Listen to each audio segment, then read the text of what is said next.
Hello students, welcome to Tenners classes. तो आज हम अर्थशास्त्र का दूसरा पार्ट पढ़ने जा रहे हैं। ठीक है, संसाधन के रूप में लोग। मैं यहाँ पे थोड़ा सा आपको परिचय दे देती हूँ। देखिए, संसाधन के रूप में जो लोग हैं, ठीक है, यानी कि हम लोग ने संसाधन पढ़े, भौतिक संसाधन, जैसे कि ये मार्कर है, मुझे लिखना था तो मैंने इस मार्कर का इस्तेमाल किया, ये भी एक संसाधन है। ठीक है, मैं बोल रही हूँ, आपके पास आवाज़ कहाँ तक पहुँच रही है, क्योंकि मेरी आवाज़ इतनी तेज़ तो है नहीं कि आप सब तक पहुँचे। तो ये माइक, ये भी संसाधन है। ये ब्लैक बोर्ड, मतलब ऐसी वस्तुएं जिनका इस्तेमाल करके हम लोग विकास की ओर बढ़ सकते हैं, या जिससे हम अपनी ज़रूरतों और आवश्यकताओं को पूर्ति कर सकते हैं, वो हमारे संसाधन होते हैं। ठीक है, अब आप कहोगे कि चलो भौतिक पूंजी संसाधन, तो मानव, हम लोग मानव जो है वो संसाधन कैसे हुए? क्योंकि जो मानव है वही जो है चीज़ों को निर्मित करता है अपनी आवश्यकताओं के अनुसार। ठीक है, इसीलिए मानव को एक संसाधन कहा गया है, क्योंकि जैसे ही हम जो है विकास करते हैं, विकास हम कैसे करेंगे? जब हम अपनी शिक्षा पे प्रशिक्षण मतलब आपकी ट्रेनिंग पे हम लोग ध्यान देंगे, हमारी स्वास्थ्य सुविधाएं अच्छी होंगी। इससे क्या होगा, जो हम लोग हैं, जो मानव है, उसका विकास होगा। वो नई नई चीज़ें सीखेगा, नए नए इन्वेंशंस, फिर बहुत सारी चीज़ें, और इसी तरीके से जो है हम विकास की प्रगति पर चल देंगे। ठीक है, तो इसको थोड़ा सा हम देख लेते हैं एक बार।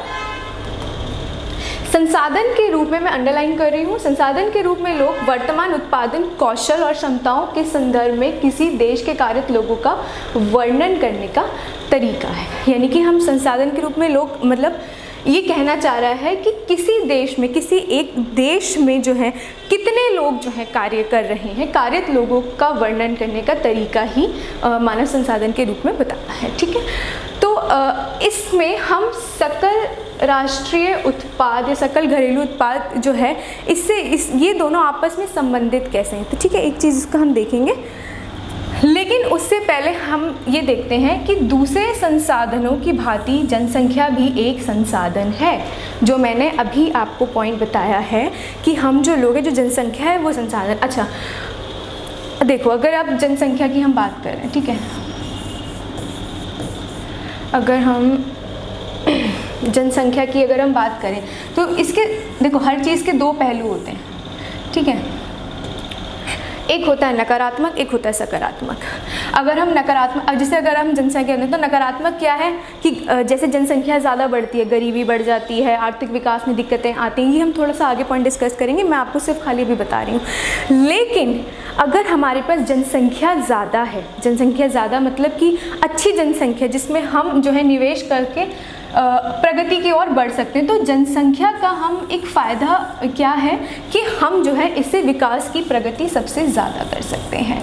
और मैं आपको एक बात बताना चाहती हूँ कि इससे हमारा विकास जो है बढ़ जाता है। ठीक है, और आपको पता होगा कि पूरे विश्व में जो सबसे ज़्यादा युवा जो हैं हमारे भारत में पाए जाते हैं, तो इसलिए हम कहते हैं कि भारत जो है अभी भी और प्रगति कर सकता है।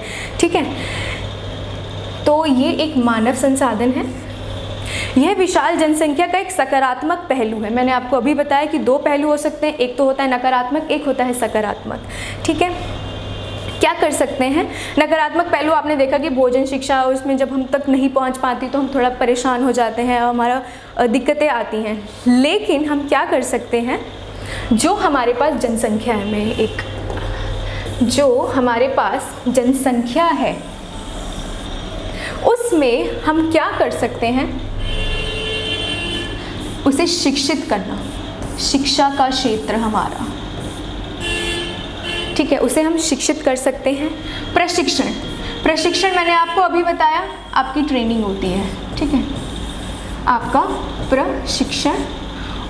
और तीसरी जो मूलभूत सुविधा है वो है हमारा आपका स्वास्थ्य। मैं यहाँ लिख देती हूँ, आपका स्वास्थ्य। ठीक है, तो ये आपका नंबर 1, नंबर 2 आपका प्रशिक्षण। जब भी हम ये तीन चीज़ें, इसको मैं एक ट्रायंगल का दे देते हैं, उल्टा मैं त्रिभुज बना देती हूँ इसका। ठीक है, जब भी हम ये तीन चीज़ें जो है निवेश करते हैं, जैसे हम अपने बाज़ारों में पैसा जो है निवेश करते तो हमें बहुत सारा लाभ होता है ना, उसी तरीके से, बिल्कुल सेम तरीके से जब हम शिक्षा, प्रशिक्षण और स्वास्थ्य जब सुविधाएं जो है हम मानवों को देते हैं तो उससे जो है वो जो जनसंख्या है, जो मानव है, वो मानव पूंजी में निर्मित हो जाती है। क्या होता है, मैं फिर से बताती हूँ, जब भी हम शिक्षा, प्रशिक्षण और स्वास्थ्य सुविधाएं जब हम मानवों को देते हैं, ठीक है, उन पे निवेश करते हैं, मतलब उनके इस चीज़ के द्वारा हम निवेश करते हैं, तो क्या होता है, जो मानव होता है ना, वो मानव पूंजी में निर्मित हो जाता है। अच्छा, अब आप बोलोगे कि मैम समझ नहीं आया, एग्जाम्पल दो। तो दोस्त हैं आपस में, रमा क्या करती है, रमा के पिताजी पढ़े लिखे हैं और वो उसको पढ़ाते हैं, ठीक है। तो रमा क्या करती है, 12वीं पास करती है, ये मैंने उदाहरण पहले भी दे रखा है, वो 12वीं पास करती है। यश जो है, इसके पिताजी जो है दैनिक मजदूर हैं, तो ये क्या करता है, अपने पिताजी के साथ ही मजदूरी करता है, मतलब इसको हम स्कूल जाने का मौका नहीं देते हैं, ये नहीं चाहता है। अब रमा जब 12वीं पास कर लेती है, उसके बाद वो कॉलेज जाती है, पढ़ती है और भी बहुत सारे काम करती है, और वहाँ से जो है वो खेती करने के नए नए तरीके सीखती है, ट्रेनिंग लेती है, ठीक है, प्रशिक्षण जिसे हम कहते हैं। और इसे स्वास्थ्य सुविधाएं भी बहुत अच्छी मिलती हैं, ठीक है, क्योंकि इसे पता है कि स्वास्थ्य का क्या महत्व होता है, इसकी स्वास्थ्य सुविधाएं जो हैं बहुत अच्छी हैं।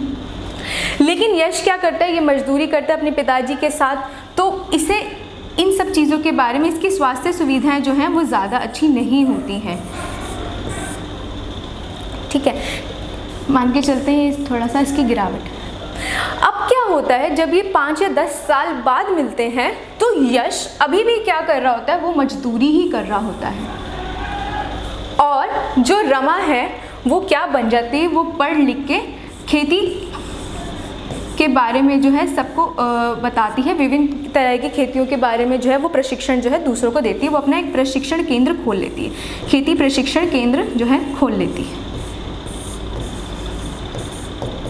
देखो, अब आपने देखा, हमने 3 चीज़ें, ये दोनों एक ही मतलब देखो दोस्त हैं, लेकिन रमा के पिताजी पढ़े लिखे थे तो उन्हें पता था शिक्षा का क्या महत्व है, ठीक है, तो उन्होंने उनको पढ़ाया।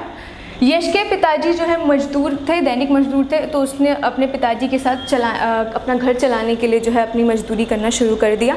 तो यानी कि इसमें शिक्षा का निवेश क्या हुआ, मतलब इसके पिताजी ने इसे पढ़ाया नहीं, शिक्षा का निवेश बिल्कुल था ही नहीं। जब उसने शिक्षा ही ग्रहण नहीं करी तो उसे पता ही नहीं चलेगा कि शिक्षा का क्या महत्व है, वो उसे क्या क्या तरीके सीख सकता है। अब यही लड़की रमा इसको जाके सिखाती है, प्रशिक्षण केंद्र में जब ये जाता है तो ये इसे सिखाती है। तो हम कह सकते हैं कि जैसे ही हम मानव जो है, यानी कि जब हम एक मानव पर, एक इंसान पर जो है चीज़ें निवेश करते हैं, कौन सी 3 चीज़ें, पहला है हमारा शिक्षा, दूसरा प्रशिक्षण, तीसरा आपका स्वास्थ्य। इसको प्रशिक्षण भी मिला, शिक्षा भी मिली और इसकी स्वास्थ्य सुविधाएं भी बहुत अच्छी थी, ठीक है।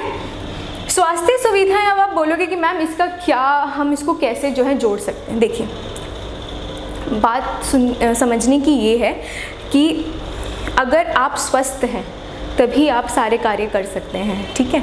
तो हमारी स्वास्थ्य सुविधाएं जो हम सार्वजनिक सुविधा के अंदर भी हम समझते हैं, तो ये सब चीज़ें उसे मिली, ठीक है। तो अब आपको समझ में आ गया होगा, अगर हम जैसे ही निवेश करते हैं, तो ये दोनों साधारण थे आपस, मतलब बिल्कुल एकदम एक ही तरीके से, लेकिन जब इसने जो है यहाँ पे निवेश किया गया, यहाँ पर अच्छा हुआ, तो इसकी बजाय ये, हालांकि हो सकता है ये बहुत इंटेलिजेंट हो, ये कर सकता हो, लेकिन जब इसे जो सुविधाएं ही नहीं मिली तो ये जो है, ये लड़की जो है रमा जो है उससे ज़्यादा बेहतर निकली और अभी भी वो उसका विकास इतना नहीं हो पाया, ठीक है। तो इस यानी कि यहाँ पर हमने किसका निर्माण किया, मानव पूंजी का निर्माण किया। हम लोगों ने मानव पूंजी का निर्माण कैसे किया और वो भी हम देखते हैं। ये रहा मानव पूंजी में निवेश। निवेश कैसे, ये 3 तरीकों से मैंने आपको बताया, शिक्षा, प्रशिक्षण और स्वास्थ्य सेवाएं, जो किसको मिली, रमा को मिली, लेकिन यश को बिल्कुल नहीं मिली, जिसकी वजह से इसका विकास जो है वो ज़्यादा हुआ, ये अभी भी वही है, ठीक है। तो जैसे जैसे हम लोग शिक्षा में जो है अपना जो है विकास करते जाते हैं, उसमें जितना ज़्यादा हम लोग निवेश करते हैं उतना ही ज़्यादा हम बेहतर शिक्षित लोगों के लिए जो है लोगों को बनाते हैं। और जैसे ही हम शिक्षित लोगों को बनाते हैं उससे क्या होता है, उत्पादकता जो है हमारी बढ़ जाती है। उत्पादकता बढ़ने का मतलब है कि जैसे लोग शिक्षित ज़्यादा जब हम जितने शिक्षित होते हैं हमें नई नई तकनीकी समझ में आने लगे, हम नई नई चीज़ें बनाने लगेंगे, और जैसे जैसे हम नई नई चीज़ें बनाने लगेंगे, नया नया विकास करेंगे, तो उसमें हम क्या कर सकते हैं, उत्पादकता जो है उससे बढ़ जाएगी। एक मिनट, उत्पादकता बढ़ जाएगी, और उत्पादकता बढ़ने से क्या होगा, अधिक आय।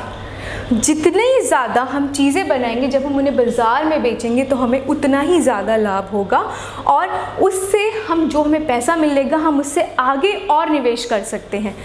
उदाहरण के लिए मानव पूंजी पे वो निवेश करते हैं 70% से ज़्यादा, 70% से ज़्यादा जो निवेश किया जाता है जापान में। मैं यहाँ लिख देती हूँ, इसका बहुत अच्छा उदाहरण है, आप लिख सकते हैं अपने एग्ज़ाम में।